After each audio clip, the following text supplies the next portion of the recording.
Today we are making scalloped potatoes au gratin. Now, scalloped usually implies that they're either in milk or cream, which these potatoes are, and au gratin implies that they're with cheese, which these potatoes are as well, so therefore we have both scalloped potatoes au gratin. You want to start by preheating your oven to 350 degrees Fahrenheit, and I've buttered my casserole dish here. You can use any size that you want, and you can use as much potato as you want. I have some Yukon Gold potatoes that I cut into circles, about 1/4 inch thick. I'm going to lay down one layer on the bottom, and then I'll show you the next step. So I've laid down about 2 thin layers of the potato, and I'm going to take some sliced onions. I have half circles here, about the same thickness as the potatoes.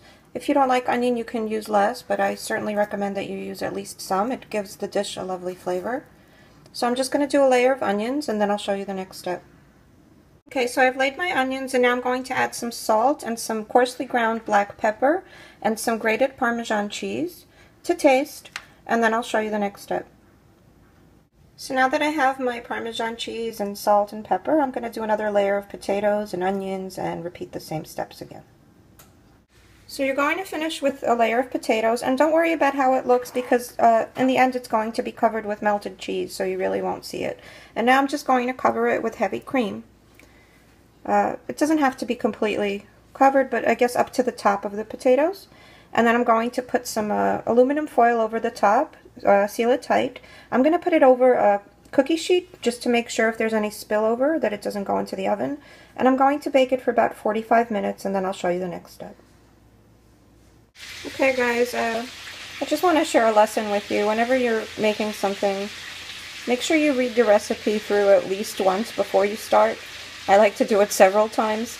And also if you're watching my videos, maybe watch them through once before you start as well, because I forgot to mention that I add bay leaf, and I threw it in a couple of minutes after I put this in the oven, so I had to take the foil off and I threw them in. So I have about 5 little ones in here, and now I'm going to take it out.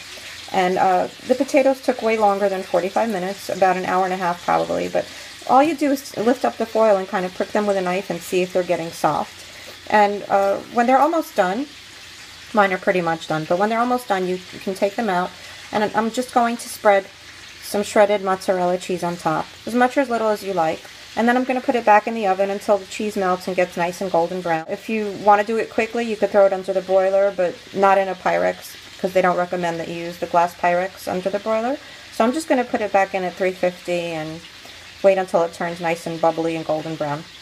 And I'm going to take out the rest of the bay leaves before I add the rest of the cheese. I just want to add that instead of mozzarella, you can certainly use cheddar or Gruyere or whatever cheese you want, but I like to do it with mozzarella. So I'm going to throw it in the oven. Okay guys, so here's the finished product, and I'm going to cut off a piece and show you what it looks like inside. Okay guys, there you have them. I hope you enjoy.